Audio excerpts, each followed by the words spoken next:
Umayyah dulu. Hai Umayyah, kau berdiri pertama. Terus digiring Umayyah sampai tiba di Badar.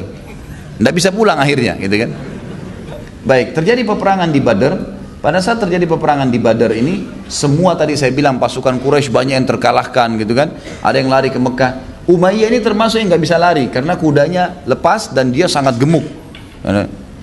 Pada saat dia lagi tidak bisa lari, dia berdiri di kancah peperangan. Ada Abdurrahman bin Auf lewat. Ini saksi bahasan kita di sini. Panjang lebar sebenarnya ini yang saya jelaskan supaya nyambung kisahnya.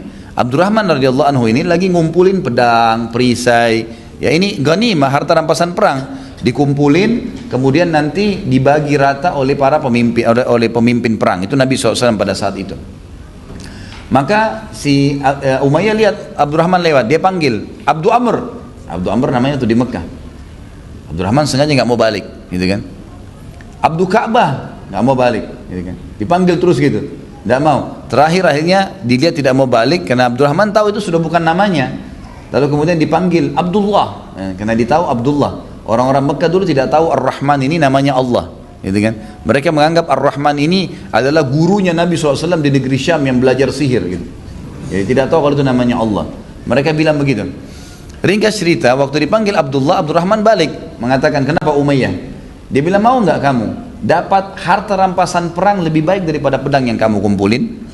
Kata Abdurrahman, tentu saja. Dia bilang, tawan saya. Kau tahu kedudukan saya di Mekah. Kamu tawan saya, apa yang kau minta suku saya pasti kasih. Abdurrahman bilang, betul juga nih, gitu kan? Ini kepala suku. Dalam riwayat dikatakan betul nih.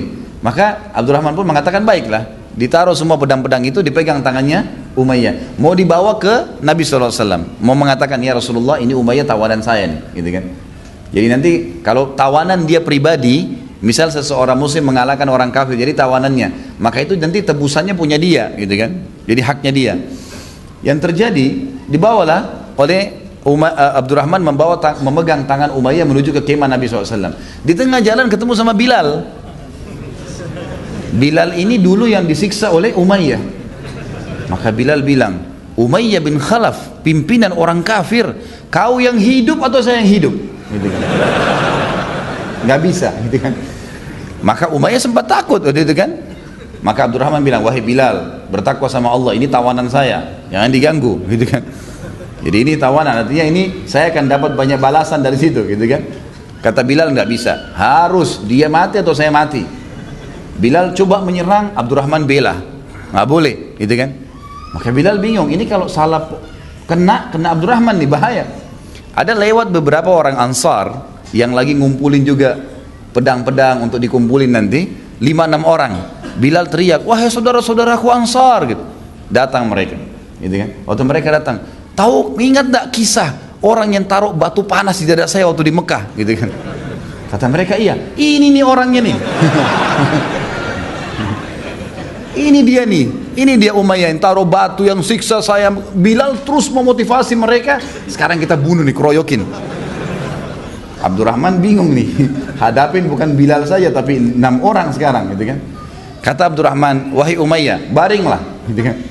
Umayyah baring, Abdurrahman tidur di atasnya, nggak boleh ada yang sentuh nih, ini tawanan saya, gitu. Bilal terus bilang, tusuk dia, ini musuh, ini orang kafir. Maka sahabat-sahabat tusuk-tusukin dari bawahnya, ya. Abdurrahman sampai akhirnya Umayyah bin Khalaf mati, gitu kan. Jadi seperti berita dari Nabi SAW kalau muslimin akan membunuhnya. Itu tadinya tawanan, gitu kan? Tadinya tawanan. Maka Abdurrahman mengatakan sambil tersenyum kepada Bilal, semoga Allah mengampunimu Bilal. Ini dulu saya bisa dapat gunung dari orang ini. Gitu.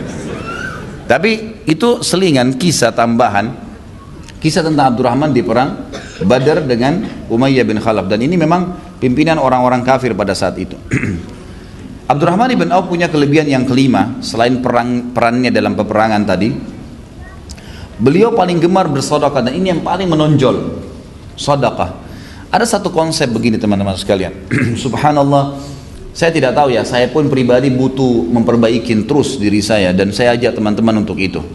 Pangkal kaya itu adalah sedekah, bukan pangkal kaya itu nabung. Ini perlu diperbaikin nih, gitu kan? Karena ada prinsip kapitalis yang mengatakan ya, menabung pangkal kaya. Dan ini orang Islam banyak yang pakai nih konsepnya. Terus dapat gaji nabung, terus gini. Dan orang kalau sudah menabung, mudah nggak untuk ngeluarin? Hah? Susah. Karena dia targetnya menabung. Dari 1 juta kapan 10 juta, 10 juta kapan 100 juta, kapan 1 miliar. 1 miliar manusia nggak bisa kenyang, nggak bisa puas. Kata Nabi SAW, manusia tidak akan puas sampai tanah kuburan dimasukkan di mulutnya. Nggak bisa. Ini kalau antum mau punya mobil, begitu Allah kasih mobil, wah pengen 2 mobil, pengen ganti. Oh sudah ketinggalan nih, sudah 1 tahun yang lalu, dan seterusnya. Ya, manusia selalu tamak. Itu sudah sifat manusia, subhanallah. Kecuali yang Allah rahmati, yang punya keimanan dalam hatinya. Maka Abdurrahman memberikan pelajaran kepada kita, dan sebelumnya waktu kita bahas juga tentang Zubair bin Awam, Talha bin Ubaidillah, Ali bin Abi Thalib, Uthman bin Affan, Umar bin Khattab, Abu Bakar radhiyallahu anhum ajma'in, ini semuanya punya ciri khas teman-teman sekalian. Dan waktu itu yang membuat mereka jadi kaya raya, kayanya luar biasa, kayanya nggak bisa digambarin. Saya baca sampai saya bingung pakai kalkulator hitung hartanya Abdurrahman nih, gitu kan. Saya pakai kalkulator di kantor saya hitung, luar biasa nih kekayaan yang luar biasa. Sampai dia punya bongkahan-bongkahan emas, itu waktu mau dibagi sebagai warisan, karena sudah lama ya ditaruh, jadi melengket emas itu satu sama yang lain, itu harus dipukul dengan kampak. Dan yang memukulnya sama kampak itu memotong emas, dipotong emas seperti potong daging, gitu kan? Itu sampai tangannya luka orang-orang itu, saking banyaknya. Subhanallah. Kata kuncinya mereka jadi kaya raya dan melimpah hartanya justru karena sedekah. Ini yang penting nih. Dan mereka bersedekah itu bukan insidental menunggu orang minta, bukan. Ciri khas mereka adalah mereka keluar mencari orang. Ini yang hilang dari kita nih. Jadi kita mungkin ada yang suka gemar sedekah, tapi pada saat lihat, oh ada orang miskin, kesian kasih. Itu sudah umum teman-teman sekalian. Yang tidak umum, programkan tiap hari keluar cari orang miskin sedekah. Ini ciri khasnya sahabat nih. Jadi mereka menganggap itu program hidupnya. Bahkan di kalangan ahli sejarah mengatakan para sahabat melihat memberikan sedekah di jalan Allah lebih mereka dahulukan daripada mengisi perutnya yang sedang lapar. Bayangin. Jadi artinya mereka tidak mau makan sampai sudah sedekah dulu. Sampai seperti itu. Jadi sedekah itu merupakan sebuah program hidup. Dan subhanallah, dengan sedekah ini terbuka luar biasa pintu-pintu yang tidak masuk di akal kita sudah, gitu kan? Kalau mau pakai hitung-hitungan manusia, mau pakai sistem-sistem kapitalis dan non muslim sekarang ini nggak nyambung sudah. Susah sekali. Gitu kan? Karena bagi mereka mengeluarkan berarti secara matematika berkurang, kan gitu. Kalau kita tidak, Nabi SAW mengatakan dalam hadis sahih riwayat Imam Ahmad, demi zat yang ubun-ubunku dalam genggamannya, tidak ada harta yang berkurang karena sedekah, nggak ada. Dan tidak ada seorang hamba yang bertawadhu, merendah karena Allah, kecuali Allah akan muliakan dia, gitu kan. Jadi memang penyampainya jelas konsepnya. Jadi sedekah itu membuka pintu rezeki, rahasianya itu. Keluarkan akan datang. Hadis Bukhari berbunyi, ya bena Adam, kata Nabi SAW, Allah berfirman, ya bena Adam, anfik alaik. Wahai anak Adam, berinfak dulu di jalanku, baru aku bukakan. Coba kita bersedekah ini. Dan sedekah ini nggak boleh setengah-setengah. Emang betul-betul harus yang terbaik. Ya, kita berikan yang terbaik. Bagaimana kita mengeluarkan di jalan Allah Subhanahu Wa Taala dengan tidak ada pamrih. Karena kita tidak bisa teman-teman sekalian mendapatkan ikan paus dengan pakai ya pancingan yang kecil. Untuk mendapatkan ikan paus, ikan yang besar, itu butuh kapal-kapal tanker yang besar, gitu kan. Artinya, korbankan sesuatu yang besar, akan datang yang besar. Dan Allah Subhanahu Wa Taala dengan kemahamurahannya, kita kalau keluarin 1 juta nih, Allah nggak balas 1 juta, enggak. Allah Subhanahu Wa Taala akan balas kita 100 juta, lebih besar. Efek ibadah itu kalau kita kerjakan, balasannya berlipat-lipat. Kita sudah tahu balasannya 10 sampai 700 kali lipat. Ini bukan hanya dalam masalah pahala puasa, masalah sholat, tidak. Masalah sedekah itu pasti dijanjikan bisa 10 sampai 700 kali lipat yang dibalaskan. Itu sudah jelas. Tadi hadis berbunyi tidak akan berkurang harta karena sedekah. Kalau kita keluarkan sebagai ibadah, itu akan dibalas oleh Allah 10 sampai 700 kali lipat. Ini janji. Dan kita tahu innallaha la yukhliful mi'ad. Allah tidak akan pungkiri janjinya. Wa man asdaqu minallahi qila. Siapa yang lebih jujur daripada Allah dalam pernyataannya? Enggak ada. Ini janji. Ini ciri khasnya sahabat. Tahu betul janjinya Allah. Tahu betul apa yang disampaikan Nabi SAW benar. Enggak mungkin salah. Maka mereka terapkan dalam kehidupan mereka. Coba diperhatikan bagaimana perilaku-perilaku para sahabat pada saat mereka bersedekah. Mereka selalu memberikan yang terbaik. Bahkan yang mereka berikan itu minimal sama dengan apa yang tertinggal di hartanya. Jadi misalnya mengeluarkan setengah harta, itu minimal perilaku mereka itu. Ya.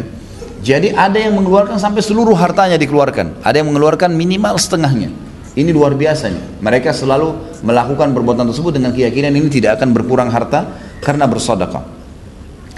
Allah subhanahu wa ta'ala akan mengembalikan kepada kita berlipat-lipat ganda. Dan diantaranya bukti nyata Abdurrahman ibn Auf. Abdurrahman radhiyallahu anhu pada saat tiba perang Badar, beliau sempat bersedekah dengan 2000 dinar. Dan pada saat itu Abdurrahman di perang Badar masih baru memiliki harta 4000 dinar dikatakan. Jadi seluruh uang yang dia miliki itu 4000 dinar. Satu dinar ini teman-teman sekalian kalau kita kurskan di hari sekarang sekitar 1.600.000. Satu dinarnya, gitu kan? Ini subhanallah kurang lebih nilainya itu 32 miliar. Keluarkan di jalan Allah setengah yang kita milikin. Gini ada deh contoh rasional, teman-teman coba kalau pas lagi di kantongnya sekarang ada 50.000 dua. Anggaplah uang 50.000 satu utuh, yang 50.000 kedua itu ada pecahan 10.000, 5.000, 1.000. Kemudian lewat celengan masjid, lewat fakir miskin, kira-kira yang mana antum keluarkan? Hah? Kira-kira bisa nggak, mampu nggak melawan jiwa kita untuk menarik yang 50.000 utuh? Bukan pecahan, yang 50.000 utuh. Abdurrahman memberikan pelajaran kepada kita teman-teman sekalian. Rasa yang ada secara eksternal dari tubuh dan perasaan yang ada internal dalam tubuh itu ditundukkan untuk Allah subhanahu wa ta'ala. Luar biasa. Jadi ini ditundukkan untuk Allah. Ini penting ya. Rasa takut, rasa suka, rasa sedih, rasa tunduk dan itu semua dikembalikan kepada Allah subhanahu wa ta'ala. Abdurrahman radhiyallahu anhu memiliki setengah harta dan masih baru menggalang ya usahanya. Maka yang dia keluarkan pada saat dipanggil jihad setengahnya. Langsung 2000 dinar pada saat itu dikeluarkan oleh Abdurrahman. Ia juga menyumbangkan pada saat ya waktu yang lain yang paling sering dia lakukan adalah begitu dapat keuntungan maka dia langsung, kalau kita sekarang mungkin mobil pick up ya, dia langsung menyiapkan 1 ekor unta, 3 ekor unta. Bahkan disebutkan dalam riwayat yang masyhur tentang beliau seringkali setiap dapat keuntungan pasti membeli unta. Unta itu dilengkapi dengan, kalau zaman dulu tuh memang dilengkapi ada unta khusus untuk mengangkat barang. Jadi penuh dengan perangkat-perangkatnya ya, kantong-kantong dari kulit yang memang mengangkat barang-barang yang berat. Jadi nanti orang kalau beli, biasanya orang beli untahnya dengan beli juga barang-barang yang ada di atasnya. Kalau kita sekarang pick up dan semua perlengkapan barang dagangannya. Abdurrahman ini seringkali gitu kan, begitu dapat keuntungan dia tidak pikir menyimpannya, tapi dia membeli sampai 700 ekor unta. Dan 700 ekor unta ini memenuhi jalan-jalan Madinah dengan dagang-dagangannya. Setelah penuh ini, padat macet gara-gara 700 untanya Abdurrahman memenuhi jalan Madinah. Lalu pegawainya salah satu mengiklankan, Abdurrahman mengiklankan untuk kalian, silakan ambil semaunya. Penuh, macet, padat jalan Madinah diiklanin. Sampai masyarakat Madinah dalam riwayat dikatakan menganggap harta Abdurrahman harta mereka sendiri. Karena Abdurrahman selalu setiap orang datang mau utang diutangkan. Setiap ada orang datang mengeluh punya utang dilunasi. Dan setiap orang ada tidak pernah menolak. Orang mengatakan saya butuh ini langsung dikasih. Nggak pernah. Sampai masyarakat Madinah mengatakan kami makmur di sebelahnya Abdurrahman. Jadi sangat luar biasa. Mendatangkan 700 ekor unta dengan seluruh apa-apa yang ada di dalamnya, gitu kan? Itu kemudian dibagi cuma-cuma. Ini jalan, dan ini bukan 1-2 kali ya. Ini terus menerus. Pokoknya setiap ada duit langsung pembagian cuma-cuma. Saya melihat ini ada di Saudi ya. Kalau di Indonesia saya belum lihat. Subhanallah, ada teman saya di Jeddah cerita. Kebetulan saya waktu itu jalan dari Mekah ke Jeddah. Ada satu mobil tangki air. Ternyata itu air zam-zam, kayak kita biasa yang air dibeli 5.000 liter gitu kan. Ada mobil tangki dibeli. Nah ini orang ini ternyata terkenal kisahnya dan dia sudah meninggal, semoga Allah rahmati. Orang ini ternyata diteruskan perilakunya oleh anak-anaknya. Jadi ada satu mobil tangki itu memang tidak terlalu kelihatan, tapi kalau diperhatikan pasti lihat. Mobil itu kalau saya setahu saya sampai hari ini masih ada. Mobil ini selalu dibayar oleh pemiliknya dari Jeddah ke Mekah khusus untuk mengambil air Zam-Zam, kemudian ditaruh di pinggir jalan. Itu siapa saja yang mau ambil air Zam-Zam silahkan, tinggal bawa galonnya isi, ulang gratis. Jadi dia nggak usah jauh-jauh ke dekat air Zam-Zam dekat haram, tapi dia boleh ambil di situ. Masyarakat banyak ambil. Subhanallah, waktu orang ini meninggal, pemiliknya ini, itu ditemukan waktu itu lagi panas sekali Saudi, sampai kering, tanah itu sampai pecah. Dan waktu mereka gali itu karena tidak ada air, itu keras sekali tanahnya. Subhanallah, waktu digali kuburannya basah, lembab, gitu kan, ada air. Ini contoh, dan saya lihat ini perilaku yang tidak ada di negara kita. Subhanallah, bagaimana mereka membagi-bagi cuma-cuma. Di musim haji itu sudah biasa. Saya pernah waktu tahun 92 ya. Waktu itu saya masih SMA. Kemudian saya di Madinah, saya sama sepupu saya, kebetulan ada sepupu saya dari Makassar, sama-sama saya kuliah di sana dulu, sekolah di sana. Waktu itu musim haji, saya bilang sama dia, ayo kita haji aja berdua. Kan dari Madinah dekat, naik bus, kemudian coba kita haji. Waktu itu saya bercanda sama dia, kita haji umum sajalah, ya. Kita melihat fenomenanya seperti apa. Tidak ada bus, nggak ada kemah, nggak ada bekal makanan. Waktu itu beasiswa masih belum keluar. Uang di kantong itu sekitar 200 real saya pegang. Bayar bus 80-an kalau nggak salah waktu itu. 60 real kita bayar bus. Sisanya ini untuk bekal nih. Maka yang saya lakukan, saya sama-sama masuk sampai ke Mina. Kemudian di Mina kami jalan kaki ke Arafah. Jadi ada memang disiapin untuk berjalan kaki gitu. Jauh, tapi orang jalan kaki lebih cepat.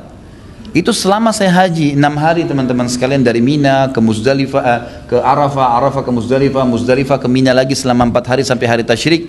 Saya tidak pernah ngeluarin 1 real pun untuk makanan dan minuman. Sepanjang jalan makanan dan minuman gratis. Sepanjang jalan. Subhanallah, di pinggir jalan tuh di musim haji penuh dengan kontainer-kontainer, gitu kan? Itu 1 kontainer isinya mungkin bisa jutaan dus susu, yang besar-besar kontainernya. Itu dibuka, mereka teriak, Sabilillah. Sabilillah, di jalan Allah. Mau jemaah haji pada ngumpul, dikasih, lempar-lemparin sampai habis. Besok datang lagi kontainer baru. Begitu terus setiap hari. Kita kalau haus tinggal ketuk, buka, minta, dikasih.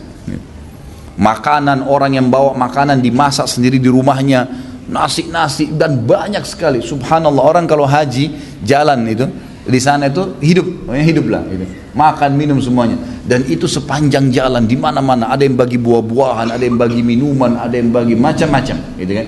Dan ini perilaku yang luar biasa nih, yang mungkin memang masih belum ada di kita, gitu ya. Subhanallah, untuk membagi buka puasa saja kita kadang-kadang di jalan tuh masih sedikit sekali, padahal pahalanya besar, gitu kan. Saya coba kemarin suruh pegawai saya, ayo Ramadan di depan restoran aja buka, kasih orang-orang yang lewat. Itu orang sempat heran, ada bagi air sama kurma saja, sama apa yang bisa dibagi. Ini cuma-cuma ya, nggak dibeli. Ya iya, cuma-cuma dikasih. Mereka heran kenapa ada orang berbuat seperti itu, gitu. Padahal sebenarnya ini perilaku yang sederhana. Bagaimana dengan Abdurrahman tuh? Unta lengkap dengan seluruh barang-barang dagangannya, gitu kan? Sebagian ahli sejarah coba lebih dalam membahas, 1 ekor unta itu bisa mengangkat beban sekitar 60, minimal 60 kilo di kanan dan 60 kilo di kiri, jadi 120 kilo beban. Ada yang mengatakan ada jenis unta bisa mengangkat sampai 200 kilo, 400 kilo barang-barang kebutuhan ya, kemudian itu dibagi cuma-cuma, habis sudah. Jadi sedekah itu program hidup, luar biasa ya. Nah, ini hal-hal mendasar yang mesti kita tahu teman-teman sekalian. Dan ingat, ini perilaku sehari-hari, jadwal sehari-hari. Saya pernah sebutkan bagaimana Syekh Bimbas itu memberikan makan 600 orang di pagi, siang, dan 600 orang di malam hari. Selalu di depan rumahnya dipasang AC, dibuka sufra, pokoknya orang sudah tahu ini orang makan di sini nih. Gratis, tukang sapu jalan, apa segala datang mampir. Itu luar biasa. Maka perilaku-perilaku seperti ini yang masih belum ada, padahal ini perilaku yang baik sekali. Kemudian beliau seringkali begitu untung dagangan, gitu kan, langsung menghabiskan pada saat itu keuntungannya. Ini perilaku Abdurrahman. Dalam kisah riwayat yang sahih disebutkan, beliau pernah mendapatkan 1 peti emas keuntungan, 1 peti emas keuntungan dagangan. Jadi ini selalu tiap hari bersedekah, tiap hari berdatang. Dia bilang sama istrinya, waktu istrinya tanya, kenapa kau kepikiran? Apa yang pikir apa Abdurrahman? Dia bilang, saya kepikiran nih, 1 peti emas ini saya belum pernah dapat untung sebanyak ini nih. Lalu apa yang kau ingin lakukan? Dia bilang, saya ingin sedekahkan. Ya. Perhatikan ini ummahat kita di sana di belakang, akhwat kita. Ini suaminya mau sedekah, keuntungan 1 peti emas. Kita ini kalau keuntungan 10 juta saja sudah mau antri di bank, gitu kan? Sudah antri panjang pun siap, yang penting bisa nabung. Subhanallah. Ini datang keuntungan 1 peti emas, mau disedekahin semua. Ini sedekah. Program pertama sedekah, bukan beli makanan, bukan beli baju. Istrinya juga tidak bilang sebentar, jatah saya mana? Enggak. Saya mau beli emas dulu, saya mau beliin dulu, enggak. Sedekahkan. Ini riwayat sahih menyebutkan waktu disedekahkan oleh Abdurrahman sama istrinya malam itu habis. Besok datang 2 peti keuntungan, nggak masuk di akal. Produk yang sama, jumlah yang sama, harga yang sama, untungnya double. Gimana tuh? Hitungan matematika nggak masuk, sudah, nggak bisa. Datang 2 peti, dalam riwayat dikatakan Abdurrahman sedekahkan. Hari ketiga datang 3 peti. Terus begitu, terus makin banyak sedekahkan, makin banyak datang. Dalam Islam, sedekah sama dengan kaya, itu kata kuncinya. Ya. Jadi jangan malah terbalik. Ini penting sekali. Dan sedekah itu makin banyak datang. Responnya harus begitu. Dan datangnya bukan setimpal dengan yang kita keluarin 1 juta datang 1 juta, enggak. Keluarin 1 juta datangnya 100 juta. Itu harus dengan keyakinan. Jadi teman-teman sekalian, materi seperti ini bukan, antum jangan datang di sini, ikhwah dan akhwat, ini datang cuma testimoni, mau tes saja. Majelis ilmu enak enggak ya? Rame-rame di Blok M dingin ada AC-nya, bukan itu. Ini bukan seremoni, bukan datang ngerame-ngeramein karena diajak teman. Oh sahib ana aja, bukan. Ini untuk antum ambil pelajaran, pulang praktekin. Itu yang penting. Berubah menjadi orang lebih baik. Dan ini manfaatnya, itu akan kita lihat langsung respon. Dan ini akan menambah keimanan ikhwah sekalian dan akhwat. Ini fakta lapangannya, dalilnya ada. Contoh historinya, ini yang sedang kita bahas ada. Sedekah akan mendatangkan kekayaan. Itu jelas sekali. Jelas sekali. Maka kenapa kita masih ragu dengan masalah-masalah seperti ini? Abdurrahman ibn Auf pernah kedapatan oleh beberapa masyarakat Madinah itu membagi-bagi di jalan 40.000 dirham. Bagi-bagi cuma-cuma. Datang dia, pokoknya keluar dia bagi-bagi. 40.000 dirham itu sama dengan 2,2 M. Nah, dibagi-bagi. 2,2 M dibagi-bagi, coba bayangkan, gitu kan? Gak bisa nyambung dengan kita ini gimana, tapi luar biasa. Dan dia Abdurrahman dari nol ya, dari tidak punya baju tadi, baju cuma di badan, gak punya istri, jual cangkul pinjam sama orang. Tapi Allah Azza wa Jalla buktikan apa yang dia janjikan benar. Abdurrahman begitu dapat sedekah dulu. Sampai saya bilang tadi konsep dasarnya lebih penting mereka sedekah daripada makan. Ini luar biasa ini. Ya. Abdurrahman juga pernah membagi-bagi danahnya, harta yang dia milikin, begitu dapat keuntungan dari dagangannya 40.000 dinar. Kalau tadi 40.000 dirham, ini 40.000 dinar, lebih banyak, itu kurang lebih 6,4 M dibagi-bagi, habis semua. Sedekah ini bukan tanggung-tanggung ini. Coba antum sini yang hadir, sudah pernah sedekah 10 juta nggak? Nggak usah bicara 1 M, gitu kan. 10 juta yang kita anggap masih besar sekarang, pernah keluarin 10 juta langsung kasih ke orang dengan keyakinan Allah akan balas. Ini yang kita titik beratkan, gitu kan. Jadi perhatikan baik-baik bagaimana dilakukan oleh Abdurrahman ini. Imam Az-Zahabi rahimahullah berkata, Abdurrahman ibn Auf adalah orang kaya yang selalu bersyukur, dan syukurnya adalah dengan mengeluarkan sedekah selalu. Sementara Uwais Al-Qarni adalah orang yang miskin dan sabar. Ini ada bahasan sendiri dan tabi'in tentunya. Kemudian sedangkan Abu Dzar dan Abu Ubaid adalah ahli zuhud, orang yang terkenal mendahulukan akhirat. Tapi saksi bahasan Abdurrahman dipuji oleh Imam Az-Zahabi bahwasanya terkenal dari kisahnya dia adalah orang kaya yang bersyukur. Tentu khilaf di antara ulama ya tentang kedudukan orang kaya bersyukur dengan orang miskin yang bersabar. Mana yang lebih afdal? Itu selisih panjang lebar, khilaf di antara ulama siapa yang lebih afdal. Tapi kesimpulannya kalau saya lihat adalah orang kaya yang bersyukur lebih afdal, gitu kan? Karena dia mendapatkan ya pahala dari sedekahnya. Gitu kan? Sementara sabar dia masih bisa dapatkan juga. Dan orang miskin tidak bisa mendapatkan masalah sedekah. Dalam hadis Bukhari ada sahabat-sahabat yang datang dan berkata, ya Rasulullah, sahabat-sahabat kami yang kaya mendahului kami. Karena kami sholat, mereka sholat, kami puasa, mereka puasa. Tapi mereka mendapatkan pahala plus karena memberikan kepada kami bantuan, sedekahnya, gitu kan? Lalu beritahukan kepada kami, kata para sahabat, amal yang kalau kami kerjakan bisa minimal menyamai pahala mereka. Kata Nabi SAW, rutinlah baca subhanallah 33, alhamdulillah, Allah Akbar 33, rutin baca itu. Mereka amalkan, ternyata sahabat-sahabat Nabi yang kaya dengar, gitu kan? Mereka datang kepada Nabi SAW, ya Rasulullah, kata orang-orang miskin datang lagi, ya Rasulullah, sahabat-sahabat kami yang kaya itu dengar juga amalan itu, dia amalin juga, kan itu. Maksudnya ini sekarang beritahukan lagi kami amal lain gitu. Kata Nabi SAW apa? Dzalika fadlullahi yu'tihi man yasha.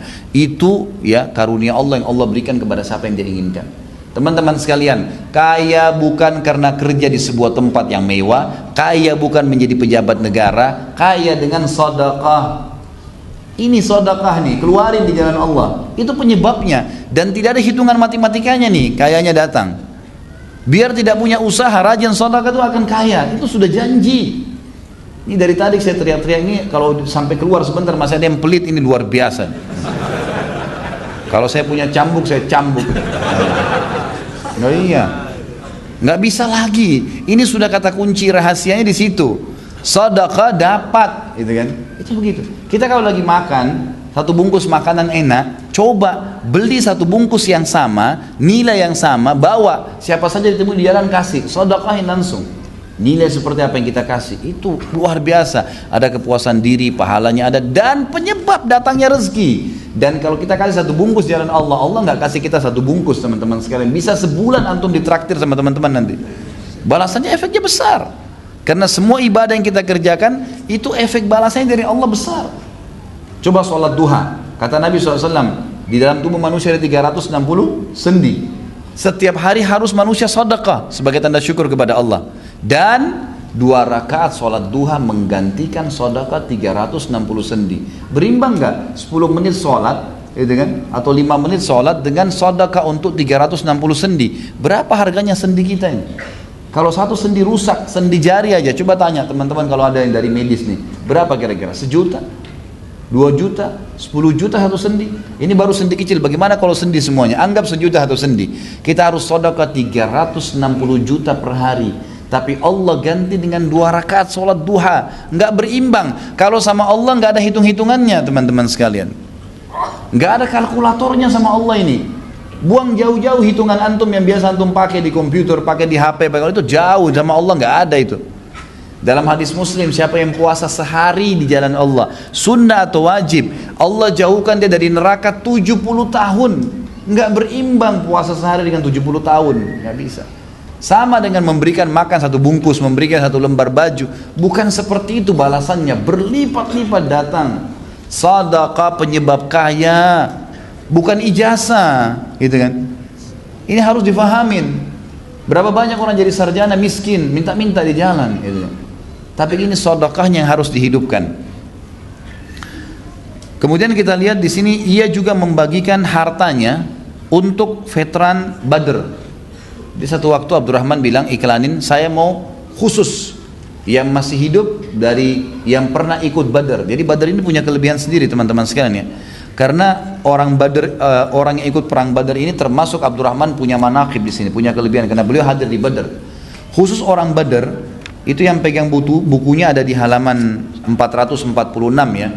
Allah Subhanahu wa taala berfirman, "I'malu ma syi'tum." Ya, faqad